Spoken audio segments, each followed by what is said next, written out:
Guys ഞാൻ എന്താ പറയണ്ടേ, ഉള്ള കാര്യം തുറന്നു പറഞ്ഞു കഴിഞ്ഞാൽ ഞാൻ ആപ്പിളിനെ കുറ്റം പറയുന്നതായി. ഇന്നലത്തെ iOS 19 ഇവന്റ് കണ്ടായിരുന്നു. 19 എന്ന് പറഞ്ഞാൽ ചിലപ്പോൾ പഴക്കം തോന്നിക്കുമെന്ന് വിചാരിച്ച് അത് iOS 26 ആക്കി. 2025 ഇറങ്ങുന്നത്, പക്ഷെ 2026 ആവുമ്പോഴും 26 സോഫ്റ്റ്വെയർ ആണെന്ന് തോന്നും. പക്ഷെ സത്യം പറയാലോ, ഈ ഇവന്റ് കണ്ടു കഴിഞ്ഞാൽ മനസ്സിലാവും ആപ്പിള് കഷ്ടപ്പെടുക. കഴിഞ്ഞ കാലത്ത് ഇവന്റ് മൊത്തം ആയിരുന്നു, കണ്ടു കഴിഞ്ഞപ്പോൾ അമ്പോ.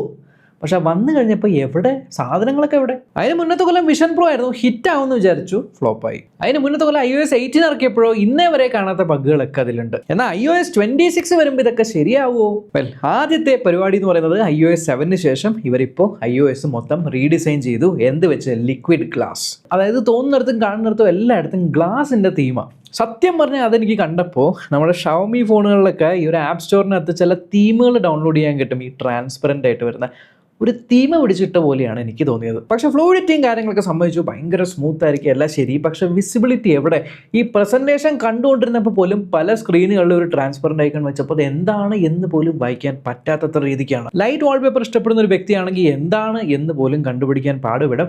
ആൻഡ് നോട്ടിഫിക്കേഷൻ സ്ക്രീൻ ഏറ്റവും കൂടുതൽ ഫിക്സ് ചെയ്യേണ്ട സാധനം കുറച്ചുകൂടി ബുദ്ധിമുട്ടാക്കി കാണാൻ. പക്ഷെ ഒരു മാറ്റം വരുത്തിയിട്ടുണ്ട് ക്യാമറ ആപ്ലിക്കേഷൻ. കൊല്ലങ്ങളായിട്ട് ഒരേപോലെ ഇരിക്കുന്ന camera application finally back to basic ആയി. വീഡിയോ ഉണ്ട്, ഫോട്ടോ ഉണ്ട്, ബാക്കിയുള്ള സാധനങ്ങളൊക്കെ ഒളിപ്പിച്ച് വെച്ചിട്ടുണ്ട്. പക്ഷേ ഇവിടെയും ഗ്ലാസ് പരിപാടികളൊക്കെ ഉണ്ട്. ലോക്ക് സ്ക്രീനിന് മാറ്റം വരുത്തി. ലോക്ക് സ്ക്രീനിലുള്ള ക്ലോക്ക് നമ്മുടെ വാൾപേപ്പർ അനുസരിച്ച് അഡ്ജസ്റ്റ് ആവും. അവിടെയും ഈ ഒരു ഗ്ലാസും റിഫ്രാക്ഷൻ ഒക്കെ ഉണ്ട്. ആൻഡ് ഫൈനലി ഇതിനിടെ കൂടെ കഴിഞ്ഞ അപ്ഡേറ്റ് കുളമാക്കി നമ്മുടെ ഫോട്ടോസ് ആപ്ലിക്കേഷൻ ലേശം ഒന്ന് ഫിക്സ് ആക്കിയിട്ടുണ്ട്. പക്ഷെ അത് ഫിക്സ് ആക്കിയെങ്കിലും കൺട്രോൾ സെന്റർ ഒക്കെ കുളമാക്കി. ഇനി ഫോൺ ആപ്ലിക്കേഷൻ കുറച്ച് റീഡിസൈൻ ചെയ്തിട്ടുണ്ട്, വലിയ കാര്യം. പക്ഷെ ഒരു ഫീച്ചർ ആയിട്ടുള്ള കോൾ സ്ക്രീനിങ്, അതായത് ഇപ്പോൾ നമ്മൾ ഡെലിവറി ബോയ് ഒക്കെ വിളിക്കുകയാണെന്നുണ്ടെങ്കിൽ നമ്മൾ എടുക്കേണ്ട ആവശ്യമില്ല. ആ ഒരു ഫോണിലെ എടുത്ത് സംസാരിച്ച് എന്താ സംഭവമോ, ഡെലിവറി ആണോ, 1 മിനിറ്റ് എന്ന് പറഞ്ഞ് നമ്മൾ അറിയിക്കുന്നത്. അതൊക്കെ US വർക്കാവുമായിരിക്കും. ഇന്ത്യയിലെ ഡെലിവറി ബോയ് ഒക്കെ വിളിച്ചിട്ട് ഇതേമാതിരി സിറിയൊക്കെ പോയി അറ്റൻഡ് ചെയ്ത് കഴിഞ്ഞാൽ അവന്മാരെ വെച്ചിട്ട് പോകും, നമ്മുടെ പാർസലായിരിക്കും പോകുന്നത്. അതേപോലെ കസ്റ്റമർ കെയറിലൊക്കെ വിളിക്കുമ്പോൾ നിങ്ങൾ ഹോൾഡ് ചെയ്യുക എന്ന് പറഞ്ഞ് മ്യൂസിക് കേട്ടോണ്ടിരിക്കേണ്ട, ഹോൾഡ് അസിസ്റ്റ് കൊടുത്താൽ അത് നിങ്ങൾക്ക് വേണ്ടി ചെയ്തോളും. ഓക്കെ, യൂസ്ഫുൾ ആയിരിക്കും. മെസ്സേജിംഗ് ആപ്ലിക്കേഷനിൽ മേജർ ചേഞ്ച് കൊണ്ടുവന്നു. എന്താണ്? ബാക്ക്ഗ്രൗണ്ടിന്റെ കളർ മാറ്റാം. പോളുകൾ ഉണ്ടാക്കാൻ ഗ്രൂപ്പ് ചാറ്റിൽ ആരെങ്കിലും ടൈപ്പ് ചെയ്യുമ്പോൾ ടൈപ്പിംഗ് ഇൻഡിക്കേറ്റർ കാണും. സത്യം പറഞ്ഞാൽ ഇന്ത്യയിൽ ഇപ്പം ഞാനൊക്കെ SMS-നല്ലാതെ ആ ഒരു മെസ്സേജിംഗ് ആപ്ലിക്കേഷൻ വേറെ ഒന്നിനും ഉപയോഗിക്കാറില്ല. വാട്സപ്പ് ഒക്കെ ഉപയോഗിക്കാറാണ്. സോ അതൊന്നും വലിയ ചേഞ്ച് ആയിട്ട് എനിക്ക് തോന്നിയില്ല. ആപ്പിൾ മ്യൂസിക് ഉപയോഗിക്കുന്നവരാണെങ്കിൽ നിങ്ങൾക്ക് ലിറിക്സ് ലൈവായിട്ട് ട്രാൻസ്ലേറ്റ് ചെയ്ത് കാണിക്കും. ഇനി ട്രാൻസ്ലേറ്റ് ചെയ്യേണ്ട എങ്ങനെയാണ് പാടേണ്ടത് എന്നുള്ളതൊക്കെ ഇംഗ്ലീഷിൽ കാണിക്കും. ഇനി ഐഫോണിൽ ഗെയിംസ് കളിക്കുന്നവർക്ക് ഒരു സെപ്പറേറ്റ് ആയിട്ടുള്ള ഒരു ഗെയിംസിൻ്റെ ആപ്പ് ഉണ്ട്. നമ്മുടെ ഗെയിമിംഗ് ഹബ്ബ്, എക്സ് അറീന എന്നൊക്കെ പറഞ്ഞ് പല ആൻഡ്രോയിഡ് ഫോണുകളും കാണുന്ന പോലെ നമ്മുടെ ഫോണിൽ ഇൻസ്റ്റാൾ ചെയ്തേക്കുന്ന ഗെയിമുകളൊക്കെ അതിൽ കാണിച്ചു തരും. പിന്നെ അതിനകത്ത് നിന്ന് നിങ്ങൾക്ക് വേണമെങ്കിൽ ഇൻസ്റ്റാൾ ചെയ്യാം. പ്ലേ സ്റ്റോറിൽ നിന്ന് ആ ഗെയിംസ് സെക്ഷൻ എടുത്ത് മാറ്റി, ആപ്പ് സ്റ്റോറിൽ നിന്ന്. പക്ഷേ വിഷ്വൽ ഇൻ്റലിജൻസിൽ ഒരു മേജർ അപ്ഡേറ്റ് കൊണ്ടുവന്നു. അതായത് സർക്കിൾ ടു സെർച്ച്. ഞാൻ വിചാരിച്ചു സർക്കിൾ ടു സെർച്ച് ഓക്കെ ആണ്, നമ്മൾ ഞെക്കിപ്പിടിക്കുന്ന സർക്കിൾ. ഇതിലേലും എളുപ്പത്തിൽ എങ്ങനെ ചെയ്യാൻ പറ്റുമെന്ന് ആലോചിച്ചപ്പോൾ ആപ്പിൾ കണ്ടുപിടിച്ച വഴിയാണ് സർക്കിൾ ടു സെർച്ച് അല്ല. നമ്മൾ ആദ്യം എന്താണോ സെർച്ച് ചെയ്യേണ്ടത് സ്ക്രീനിൽ എടുത്തിട്ട് സ്ക്രീൻഷോട്ട് എടുക്കണം. സ്ക്രീൻഷോട്ട് എടുത്ത് കഴിഞ്ഞിട്ട് നമ്മൾ അത് മേലെ വട്ടം വരയ്ക്കുകയോ തൊടുകയോ ചെയ്യുമ്പോൾ ChatGPT ഉപയോഗിച്ച് എന്താണ് സംഭവം എന്ന് കണ്ടുപിടിക്കും. ഇപ്പം എന്താ പറ്റിയത്? നിങ്ങൾക്ക് പെട്ടെന്ന് ഒരു സ്ക്രീൻഷോട്ട് എടുക്കണമെങ്കിൽ നിങ്ങൾ സ്ക്രീൻഷോട്ട് അമർത്തി ഇനി ആ മുകളിലുള്ള ടിക്ക് അമർത്തിയാലേ സേവ് ആവുള്ളൂ. ഇല്ല, അങ്ങനെയല്ല, ഡയറക്റ്റായിട്ട് സേവ് ആവുമെങ്കിൽ നിങ്ങൾ സെർച്ച് ചെയ്യുന്ന ഓരോ സാധനത്തിൻ്റെ സ്ക്രീൻഷോട്ട് നിങ്ങളുടെ ഗാലറി വന്ന് കിടക്കും. എനിക്കിത് കണ്ടപ്പോൾ ഒരു പുതുമയും തോന്നിയില്ല കേട്ടോ. കാരണം ഇത്രയും നാളും പല ആൻഡ്രോയിഡ് ഫോണുകളിലും വന്നു കഴിഞ്ഞ് അത്യാവശ്യം നല്ല രീതിയിൽ ഇംപ്ലിമെൻറ്റ് ചെയ്ത് കഴിഞ്ഞ സാധനങ്ങളൊക്കെ ആദ്യമായിട്ട് ഇംപ്ലിമെൻറ്റ് ചെയ്തിട്ട് അമ്പോ എന്ന് തോന്നിക്കുന്ന ഒരു രീതിക്ക് നമ്മൾ അഭിനയിക്കേണ്ട ഒരു അവസ്ഥയായിരുന്നു. അല്ല, ഇവന്റ് മൊത്തം ഞാൻ നോക്കി AI എവിടെ? കഴിഞ്ഞ വർഷം മൊത്തം AIയുടെ കാര്യം പറഞ്ഞപ്പോൾ അത് കുറച്ചുകൂടി മെച്ചപ്പെടുത്തിയിട്ടുണ്ടാവുമെന്ന് വിചാരിച്ചു. വിഷ്വൽ ഇൻ്റലിജൻസ് നമ്മളിപ്പോൾ കണ്ടു. പിന്നെ കൊണ്ടുവന്നേക്കുന്നത് ട്രാൻസ്ലേഷൻ, ലൈവ് ട്രാൻസ്ലേഷൻ. മെസ്സേജ് ആപ്ലിക്കേഷനകത്ത് ട്രാൻസ്ലേറ്റ് ചെയ്യും, കോൾ ചെയ്യുമ്പോൾ ട്രാൻസ്ലേറ്റ് ചെയ്യും. പിന്നെ എൻ്റെ ജെനുവൻ ആയിട്ടുള്ളൊരു ഡൗട്ടാണ്, നിങ്ങളിപ്പോൾ ഒരാളോട് സംസാരിക്കുവാണ്, അയാളുടെ ഭാഷ നിങ്ങൾക്കും അറിയില്ല, നിങ്ങളുടെ ഭാഷ അയാളുടെ അറിയില്ലെങ്കിൽ നിങ്ങൾക്ക് കോമൺ ആയിട്ട് അറിയാവുന്ന ഏതെങ്കിലും ഭാഷയെ സംസാരിക്കും. അല്ലാണ്ട് ഈ AI വെച്ച് ഞാൻ ശ്രമിച്ചു നോക്കിയിട്ടുണ്ട്. ഗാലക്സി AI മറ്റേ കോൾ ഇതുണ്ടല്ലോ, ഞാൻ എപ്പോൾ AI ഓണാകുന്നു അപ്പോൾ അപ്പുറത്തെ സൈഡിൽ ആൾ കട്ട് ചെയ്ത് പോകും. എന്നെ ഹിന്ദിക്ക് ക്രെഡിറ്റ് കാർഡ് വേണമെന്നൊക്കെ പറഞ്ഞ് വിളിക്കുക, അല്ലെങ്കിൽ ഏതെങ്കിലും കസ്റ്റമർ കെയറിൽ നിന്ന് വിളിക്കുമ്പോൾ അവർ ഹിന്ദിയിലായിരിക്കും പറയുന്നത്. നമ്മൾ ഹിന്ദി ഇംഗ്ലീഷ് ട്രാൻസ്ലേറ്റ് നോക്കുമ്പോൾ അവർ കട്ടാക്കി പോകും. പക്ഷേ ഇവരുടെ ഈ AI ക്ലൗഡ് കമ്പ്യൂട്ടിംഗ് എന്ന് പറയുന്ന സാധനം മറ്റ് ആപ്ലിക്കേഷനുകൾക്ക് ഡയറക്റ്റ് ആയിട്ട് ഉപയോഗിക്കാൻ പറ്റുന്ന എന്തോ API ഒക്കെ ഇറക്കിയിട്ടുണ്ട്. സോ അതിൽ എനിക്ക് ചെറിയൊരു ഹോപ്പ് ഉണ്ട്. കാരണം മറ്റ് ആപ്ലിക്കേഷൻസ് ഉണ്ടാക്കുമ്പോൾ അവർക്ക് ഈ ഒരു AIയുടെ പവർ ഡയറക്റ്റ് ആയിട്ട് യൂസ് ചെയ്യാൻ പറ്റും. അല്ലാണ്ട് ആപ്പിൾ ഡയറക്റ്റ് ആയിട്ട് യൂസ് ചെയ്യുമെന്ന് എനിക്ക് തോന്നുന്നില്ല. കാരണം ഞാൻ പറയട്ടെ, ഇപ്പോൾ എല്ലാ ആൻഡ്രോയിഡ് ഫോണുകളിലും ഉള്ള ജെമിനി, അതിന് വേറെ ആപ്ലിക്കേഷൻ ഇൻസ്റ്റാൾ ചെയ്യേണ്ട ആവശ്യമില്ല. പവർ ബട്ടൺ ഞെക്കി പിടിച്ച് കഴിഞ്ഞാൽ ഡീഫോൾട്ട് അവിടെ ഉണ്ട്. എന്തൊക്കെ കാര്യങ്ങളാണ് AI ചെയ്യാൻ പറ്റുന്നത്. ഞാൻ പറയട്ടെ, ആരാണ് ഇൻ്റർനെറ്റ് ഓഫ് ചെയ്തിട്ട് AI ഉപയോഗിക്കുന്നത്? അതേപോലെ നമ്മളിപ്പോൾ AI ഉപയോഗിക്കുമ്പോൾ അതിന് ഡേറ്റ വേണം.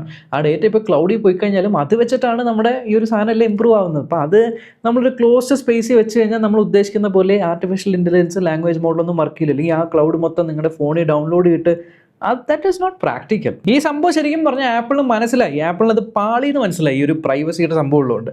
അതുകൊണ്ട് അവരെന്ത് ചെയ്തു, അവർ ചാറ്റ് ജി പി ടിയുമായിട്ടാണ് ഇപ്പോൾ സകല പരിപാടി. ഇപ്പോൾ ഇമേജ് പ്ലേ ഗ്രൗണ്ട് ആയിക്കോട്ടെ, അത് ഈ ChatGPT, visual ഇൻ്റലിജൻസിലും ചാറ്റ് ജി പി ടി, സിറിയുടെ അടുത്ത് ചോദിച്ചു കഴിഞ്ഞാൽ അത് പോവും ചാറ്റ് ജി പി ടി എടുത്ത് വയ്ക്കാൻ. സോ ബേസിക്കലി ആപ്പിളിന് സ്വന്തമായിട്ടുള്ള ഒരു AI ഇല്ലാത്തതുകൊണ്ട് അവർ ChatGPT relay ചെയ്യുക.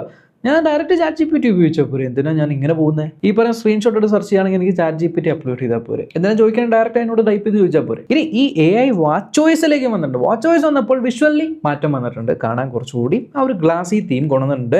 അതിലും എന്താ മെസ്സേജ് വരുമ്പോൾ ട്രാൻസ്ലേറ്റ് ചെയ്യും. ഇപ്പോൾ ഗാലക്സി വാച്ചിൽ ഒരു പ്രത്യേകതയുണ്ട്. ഗാലക്സി വാച്ചിനകത്ത് നിങ്ങളിപ്പോൾ വർക്കൗട്ടും കാര്യങ്ങളൊക്കെ ചെയ്യാം, ബോഡി കോമ്പോസിഷൻ, നിങ്ങൾ സ്ലീപ്പൊക്കെ ട്രാക്ക് ചെയ്യുവാണെങ്കിൽ ഇതിൻ്റെ ആപ്ലിക്കേഷൻ്റെ അകത്തുണ്ടല്ലോ സകലമായ ഇൻസൈറ്റ്സും തരും. AI ഉപയോഗിച്ച് ഇന്നലെ നിങ്ങൾ ഇത്ര ഉറങ്ങി, നിങ്ങളുടെ സ്ലീപ്പ് സ്കോർ ഇത്രയാണ്, നിങ്ങൾ ഇന്ന ആക്ടിവിറ്റി കൂൾ ചെയ്യണം, ഇന്ന ആക്ടിവിറ്റി കുറയ്ക്കണം, നാളത്തെ ഇൻറ്റൻസിറ്റി വർക്കൗട്ട് കുറയും, രാവിലെ എണീക്കുമ്പോഴത്തേക്ക് ഇന്ന് ഇപ്പോൾ സ്ലീപ്പ് സ്കോർ അല്ലെങ്കിൽ എനർജി സ്കോർ ഇത്രയാണ്, അപ്പോൾ അധികം ആക്ടിവിറ്റി ചെയ്യാം, കുറവ് ചെയ്താൽ മതി എന്നൊക്കെ കാണിച്ചു തരും. പക്ഷേ ആപ്പിൾ എന്താ ചെയ്തെന്നറിയോ? ആപ്പിൾ ഈ പറഞ്ഞ സകലമായ ഡേറ്റയും AI ഉപയോഗിച്ച് നിങ്ങൾക്ക് വേണ്ടി ഒരു വർക്കൗട്ട് ബഡീനെ ഉണ്ടാക്കി തന്നു. വർക്കൗട്ട് ബഡി എന്ത് ചെയ്യുന്ന അറിയോ? വർക്കൗട്ട് ബഡി നിങ്ങളെ മോട്ടിവേറ്റ് ചെയ്യും വർക്കൗട്ട് ചെയ്യുന്ന സമയത്ത്. അതായത് യെസ് കമോൺ, യെസ് നിങ്ങൾക്ക് ചെയ്യാൻ പറ്റും, കഴിഞ്ഞ ആഴ്ച നിങ്ങൾ ഇത്ര ചെയ്യും. വർക്കൗട്ട് ചെയ്യുമ്പോഴൊക്കെ ഞാൻ ഇയർഫോൺ ഉപയോഗിച്ച് പാട്ട് കേട്ടാണ് വർക്കൗട്ട്, അല്ലെങ്കിൽ പോഡ്കാസ്റ്റ് കേട്ടാൽ, അല്ലെങ്കിൽ ഈ വർക്കൗട്ട് ബഡി കിടന്ന് കാറിക്കൊണ്ടിരുന്നാൽ ഞാൻ എടുത്ത് മാറ്റും. അതിലും ഭേദം AI ഉപയോഗിച്ച് എനിക്കൊരു productive result, sleep score, energy score ഇതൊക്കെ തരാൻ പറ്റുമെങ്കിൽ ഗ്രേറ്റ്. വൈ? ആകെപ്പാടെ എനിക്ക് പ്രതീക്ഷയുള്ളത് 2 കാര്യത്തിലാണ്. ഒന്ന് macOS 26. macOS 26 കണ്ടപ്പോൾ എനിക്ക് മറ്റേ പഴയ വിൻഡോസ് വിസ്റ്റ പോലെ തോന്നി. ആ ഒരു ട്രാൻസ്പെറൻറ്റ് തീം, ഗ്ലാസ് വന്നു, ഐക്കൺസ് ലേശം മാറി, ഫോൾഡറുകൾക്ക് കളർ മാറ്റാൻ പറ്റും. ആൻഡ് ഏറ്റവും വലിയ macOSന്റെ തലവേദനയായിട്ടുള്ള സ്പോട്ട്ലൈറ്റ് സെർച്ച് macOS സെർച്ച് കുറച്ച് പ്രശ്നക്കാരനാണ്, നമ്മൾ കറക്റ്റായിട്ടൊക്കെ ചെയ്യണം. ആ ഒരു സ്പോട്ട്ലൈറ്റിൻ്റെ മാറ്റിയിട്ട് അതിനൊരു യൂണിവേഴ്സൽ സംഭവമാക്കി മാറ്റിയിട്ടുണ്ട്. ഇപ്പോൾ ഫോട്ടോഷോപ്പാണ് ഉപയോഗിക്കുന്നത്, നിങ്ങൾക്ക് ഈ പർട്ടിക്കുലർ ബ്ലറിൻ്റെ ടൂൾ എവിടെയായിരിക്കുന്നതെന്ന് അറിയില്ലെങ്കിൽ അവ പോയി കണ്ടുപിടിക്കേണ്ട ആവശ്യമില്ല. ജസ്റ്റ് സ്പോട്ട്ലൈറ്റ് ഓൺ ആക്കിയിട്ട് നിങ്ങൾ സെർച്ച് ചെയ്ത് കഴിഞ്ഞാൽ അത് തന്നെ ചെയ്തോളും. ഇപ്പോൾ റിമൂവ് ബാക്ക്ഗ്രൗണ്ട് എന്ന് ഓർത്താൽ റിമൂവ് ബാക്ക്ഗ്രൗണ്ട് ചെയ്യും, which is actually A nice implementation. Even iPhone ഉപയോഗിക്കുമ്പോൾ ഇപ്പോൾ എന്തെങ്കിലും ഓർഡർ ചെയ്യുവാണ് അല്ലെങ്കിൽ ഊബർ ബുക്ക് ചെയ്യുകയാണെങ്കിൽ ലൈവ് നോട്ടിഫിക്കേഷൻ നിങ്ങൾക്ക് മാക്കിൽ ഡയറക്റ്റ് കാണും. അത് ക്ലിക്ക് ചെയ്ത് കഴിഞ്ഞാൽ ഫോണിൻ്റെ സ്ക്രീന് അവിടെ ലൈവായിട്ട് പ്രിവ്യൂ ചെയ്യാൻ, അതിൽ നിന്ന് ആക്ഷൻ എടുക്കാനും പറ്റും. യൂസ്ഫുൾ. പക്ഷേ പ്രധാനപ്പെട്ട ഗെയിം ചേഞ്ചർ എന്ന് പറയുന്നത് ഈ സാധനത്തിന് വന്ന അപ്ഡേറ്റ് ആണ് കേട്ടോ. ഐപാഡിൽ ഞാൻ ഐപാഡ് എടുത്തു എന്ന് പറഞ്ഞില്ലേ, ഞാൻ ഐപാഡ് എടുത്തു കഴിഞ്ഞിട്ട് എൻ്റെ ഉദ്ദേശം എന്ന് പറയുന്നത് എൻ്റെ മാക്ക് ഇപ്പോൾ കുറച്ച് പഴകിയതുകൊണ്ട് കുറച്ചുകൂടി പവർഫുൾ ആണല്ലോ, എന്നാൽ ഐപാഡിലേക്ക് നമുക്ക് എഡിറ്റിങ്ങും കാര്യങ്ങളൊക്കെ മാറ്റി നോക്കാം എന്നൊക്കെ പറഞ്ഞ് മേടിച്ചാണ്. ഇപ്പോൾ സെപ്പറേറ്റ് ആയിട്ട് കീബോർഡും മൗസും ഒന്നും വാങ്ങിയില്ല, ഉള്ള കീബോർഡും മൗസും ഉപയോഗിക്കാൻ നോക്കിയപ്പോൾ ഈ മൗസിൻ്റെ പോയിൻ്ററൊക്കെ ഇങ്ങനെ ഒരു വട്ടത്തിലാണ് വരുന്നത് ഐപാഡിൽ. അതുകൊണ്ട് നമ്മളിപ്പോൾ 2 സാധനം കട്ട് ചെയ്യണമെന്നുണ്ടെങ്കിൽ മൗസ് പോയിൻ്റർ വെച്ചാൽ എവിടെയാണ് കട്ട് ചെയ്യുന്നത് കൃത്യമായിട്ടൊന്നുമില്ല, പോയിൻ്റർ അല്ലായിരുന്നു. ഭാഗ്യത്തിന് ആ പോയിൻ്റർ തിരിച്ച് പോയിൻ്ററാക്കി മാറ്റി. ഇനി ഐപാഡിൽ ഫോട്ടോഷോപ്പ് ഓപ്പൺ ചെയ്യുമ്പോൾ മെനു ബാർ ഒന്നും ഉണ്ടായില്ല, ഇപ്പോൾ മെനു ബാർ വന്നിട്ടുണ്ട്. ഇനി ഐപാഡ് നമ്മളൊരു വീഡിയോ എക്സ്പോർട്ട് ചെയ്യുകയാണെങ്കിൽ വീഡിയോ എക്സ്പോർട്ട് ചെയ്തുകൊണ്ടിരിക്കുക, ആ സമയത്ത് വേറെ എന്തെങ്കിലും പോയി ഓപ്പൺ ആയി കഴിഞ്ഞാൽ എക്സ്പോർട്ട് അവിടെ പോകും, ബാക്ക്ഗ്രൗണ്ടിൽ ചെയ്യില്ല. ബാക്ക്ഗ്രൗണ്ട് പ്രോസസ് വന്നു. ഏറ്റവും വലിയ തലവേദന വെച്ചാൽ മൾട്ടിപ്പിൾ വിൻഡോസ് നമുക്ക് ഓപ്പണിംഗ് ഒന്നില്ലെങ്കിൽ സ്റ്റേജ് മാനേജർ വേണം. സ്റ്റേജ് മാനേജർ ഭയങ്കര തലവേദനയാണ്. നോർമലി യൂസ് ചെയ്യണമെങ്കിൽ ഒരെണ്ണം എടുക്കും, ക്ലോസ് ചെയ്യും, ഒരെണ്ണം വീണ്ടും എടുക്കും. അത് മാറ്റിയിട്ട് മാക്കിലെ പോലെ തന്നെ നമുക്ക് ഇങ്ങനെ വിൻഡോസ് ഒക്കെ റീസൈസ് ചെയ്യാൻ പറ്റും. സോ സത്യം പറഞ്ഞാൽ WWDC ഇവന്റ് കണ്ടിട്ട് എനിക്ക് ഫീൽ ചെയ്തെന്താണെന്ന് വെച്ചാൽ ഐപാഡ്, മാക്ക് പിന്നെ പോട്ടെ, ഐപാഡിനാണ് അത്യാവശ്യം ഒരു ആൾക്കാർക്ക് ഉണ്ടായ ശരിക്കുമുള്ള പ്രശ്നങ്ങൾ സോൾവ് ചെയ്ത പോലെ എനിക്ക് തോന്നിയത്. ബാക്കി എല്ലാം ഒരുമാതിരി എന്തൊക്കെയോ ചെയ്ത് വെച്ചിട്ടുണ്ട്. ഐ മീൻ ഞാൻ നല്ല ഹോപ്പ് ഉണ്ടായി എനിക്ക്, ബട്ട് ഡിസപ്പോയിൻറ്റഡ് ആയിപ്പോയി. നിങ്ങൾക്ക് എന്താണ് തോന്നുന്നത് ഇത് കേട്ടിട്ട്? ഈവൻ നിങ്ങളുടെ അഭിപ്രായം എന്താണ്? ജസ്റ്റ് ഒന്ന് കമൻറ്റ് ചെയ്യുക. Until next time, bye bye.